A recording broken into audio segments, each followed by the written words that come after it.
Hey everybody, I'm going to talk through briefly the email that we're sending out to everyone coming up in the next few hours, hopefully, because I know that some people will read it and they still feel confused, even after we've tried to do a lot to wordsmith it. So let me just go through really quickly. Obviously, all the stuff we're doing is in response to the coronavirus 19 pandemic. There is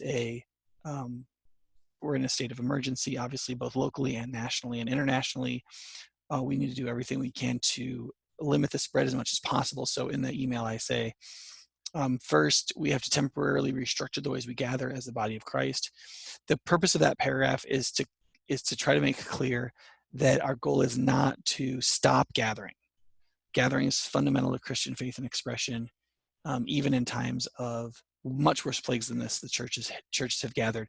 They've just done prudently in smaller groups. So the way that we are going to gather is going to change fairly dramatically to get together in as small a group as possible. The two issues that we're trying to balance here are the fact that isolation has medical benefits, but isolation also has spiritual and psychologically destructive effects.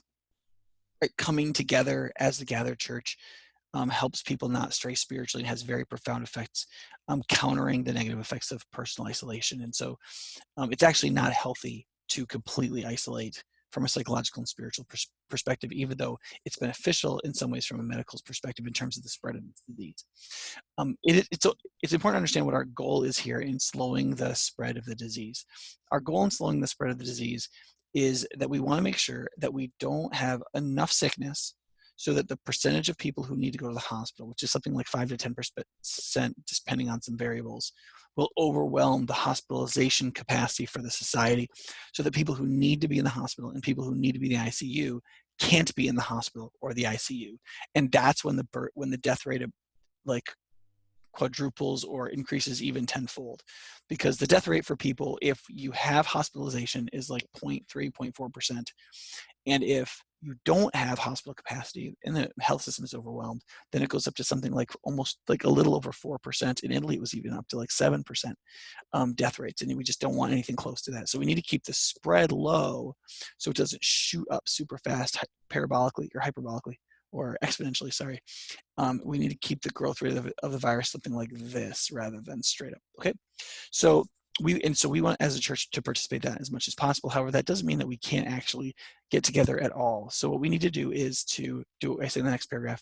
The main answer to this question is to use technology to make our gatherings much smaller or highly dispersed until the threat of infection is under control. This means that we will be temporarily looking to gather in groups of 15 or less as our main spiritual staple. Gathering is fundamental to Christian faith, but gathering in groups that are large isn't. Jesus says in Matthew 18:20, "For where 2 or 3 are gathered in my name, here am I with them." So even though Hebrews 10:23-25 says don't neglect gathering together, because you need to do that to stir one another up towards love and good deeds, to stir up people's faith and make sure that they don't stray. And there's all kinds of important things that happen when we come together. Fundamentally, there is no level of the number that has to be in order to have that spiritual effect. It could be just another couple of people. So what we want to do is to have groups of 2 or 3 up to about 15. And for those groups to stir one another towards love and good deeds, and then we'll all connect with each other via technology. So we'll use live streaming and devotional videos and blogs and all kinds of, and engage with podcasts and things like that to get spiritual encouragement out to people while we encourage one another in these smaller groups. Does that make sense? So that's what we're trying to communicate here. Now, once we organize ourselves into these smaller gatherings, I say HBC will provide a worship live stream to facilitate your group worshiping together. A live stream of this service will be available online at hbc.org/coronavirus or directly at our YouTube channel. You can start at any time after 8:50 a.m. on Sunday. So once we start the live stream at 8:50 on Sunday and we create the worship service video live stream, you can go in anytime. So your group can meet at 5 p.m. or it can meet on Wednesday. You can go into that same live stream video and you just scroll the thing back to the beginning and it'll start the worship service from the very beginning. So it's not time sensitive, but if you want to be worshiping when everybody else is worshiping, you can start at 8:50. and we'll worship. And the worship service we have planned is about 75 minutes. So you can come together, you can have that worship time. If you think it's safe to eat, you can eat a meal together either before or after. One thing that they are saying though is don't serve plates out of common food dishes.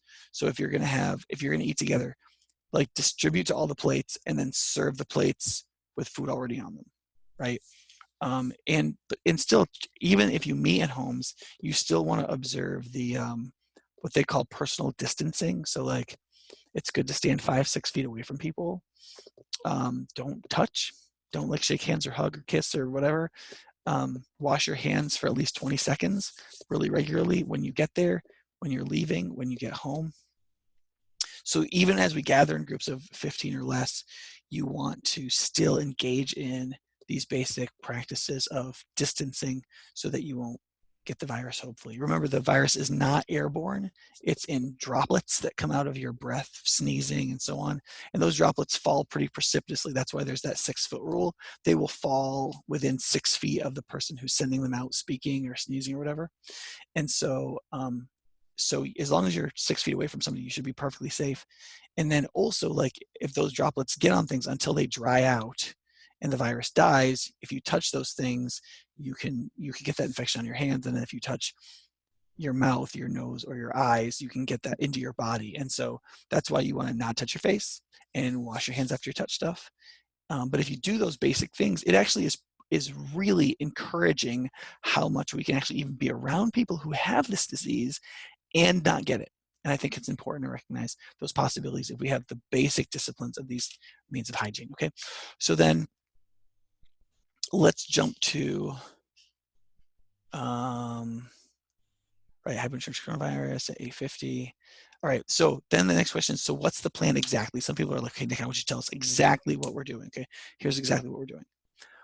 The goal for everybody in High Point is to yourself be part of gathering the sheep of the flock together in these smaller groups. That's our first priority. So what I say is we need to gather as many people as possible into groups of 2 to 15 in homes for small worship groups. This is our number one priority, shepherding Christ's flock in this situation. So what we want everybody to do is to come together and gather in ways that will allow everybody to have fellowship and be with other people, but not be in a large group setting. Does that make sense? And then secondly, what we're going to do is we're going to have a production service on Sunday morning starting at 9 o'clock that produces the live stream that everybody can see. The church doors are going to be open, but our goal is to have less than 100 people at that service. You can come to it, especially if you're younger and in good health and you're not afraid and you want to be there. But we need only 1 out of 8 or less people who would normally come to High Point on Sunday morning to be there. So you can come, but we need most people not to. And part of the issue is not just, are you healthy enough to come? But the issue is, can you be part of gathering people into these smaller groups? Can you invite some friends over to your house and create a smaller worship group? Can you get together with your small group leader, or as a small group leader, create one of these groups yourself? That's the number one priority, making sure the sheep are in these folds, these little groups of people. If you don't have responsibility in that and you feel healthy enough and you want to come on Sunday morning, it's fine to come. We want to keep that group very small. Now, in relationship to the smaller groups, a couple of things. One is we've been calling small group leaders to help organize this, and so expect communication from them. What I've been told is the majority of small group leaders feel totally comfortable with having those groups in their homes and doing this kind of, having these worship groups together. There are a few that don't, and it's important for us to respect their acts of conscience and their beliefs about what's the right thing to do in this context. And we'll have to just make other arrangements. There may be other people in your group willing to host. That may be the case, or you might just have to call some friends or other people from your small group and do it yourself. Each of us will have to make certain decisions that we think are best. If you don't have a small group yet, or if your group is a gathering, just invite some people over to your house, just a few people. You only need 2 or 3 to have some people who can encourage one another. And then if you know somebody who's isn't connected, and you don't know if they're connected to anybody at High Point and would be in one of these groups, then call them or email them or Facebook them or snap them or whatever it is that you can do to get in touch with them, to invite them into one of these experiences. Does that make sense? Okay.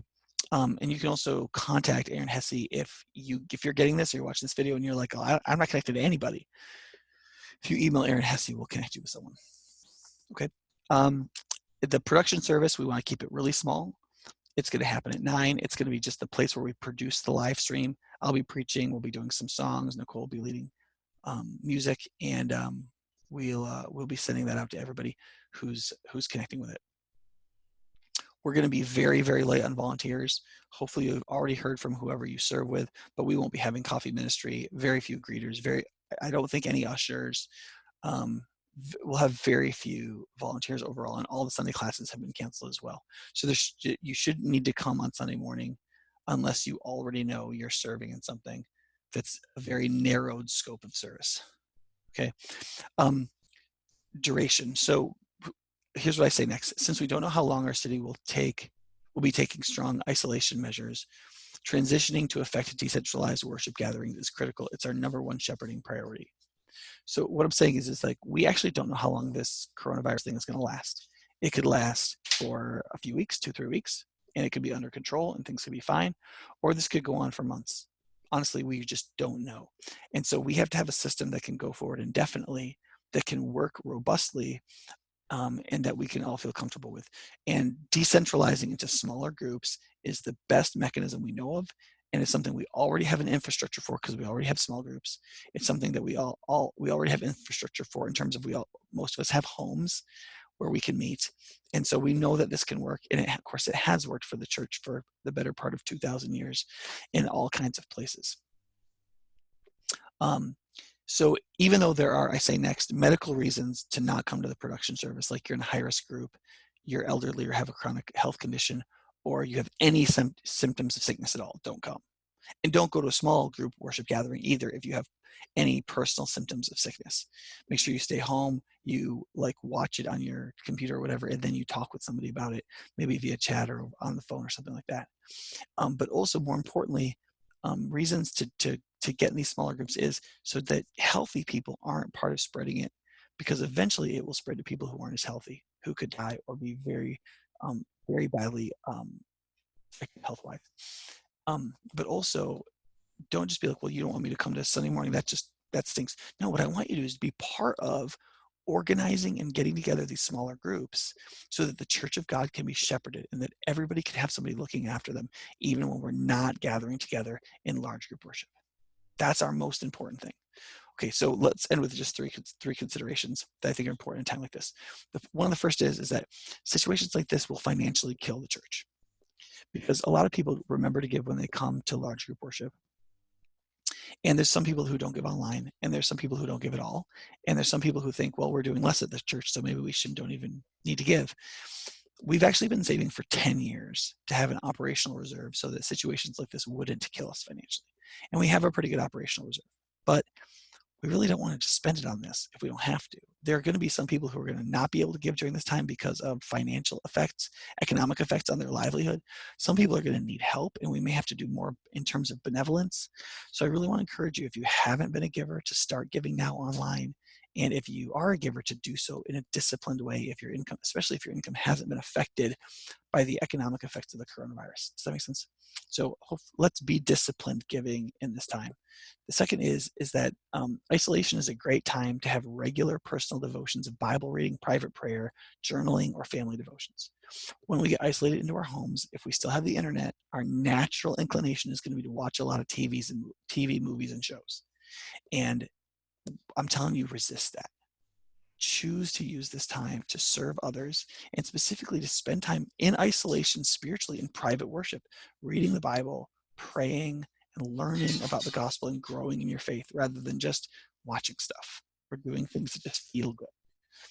And then third, be ready to do sacrificial goods. I read an article this morning about somebody saying, what's our duty to love as Christians in the moment of coronavirus? And he said, we need to love our neighbors by not going anywhere and be completely self-isolated so that they don't get the virus. Or maybe we should go to Asian restaurants because people may be discriminating against them because the virus came from China. But nobody said, if your neighbor gets sick, you may need to go over to their house and live with them for 5 days until you know they're out of the woods and that they're taken care of. I didn't see anybody writing that we might need to take some positive personal risk where we risk ourselves in reaching out to help others. During the Great Plagues, which were either smallpox or the bubonic plague in the early Roman Empire, when 5,000 people were dying every day in Rome, Christians were going to people's houses who weren't Christians, who they didn't know, to care for them. And many of them died serenely and lovingly, knowing that God had tested them with this test of their character and love through this disease. And I believe that's the right theological view and the way we should look at this as Christians. Some of us, especially those of you who are younger and in good health and can stand and know that if you get this, it's probably not going to be catastrophic to your health. This is an opportunity for you to use your health for God and to reach out to people who you think might not be in good health and make sure that they're taken care of. Because most people in situations like this are looking out for themselves. And the gospel should make it so that that's not true for us. I hope your soul is doing well. We will be sending more pastoral videos and stuff out like that, and as many explanations as we can. But just remember, this is a time of great opportunity.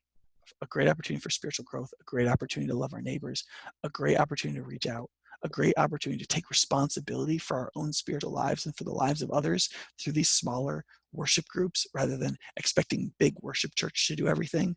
This is a great spiritual opportunity for you. I hope you'll grab it with both hands and pray and ask God how he can use you in this time. See you soon.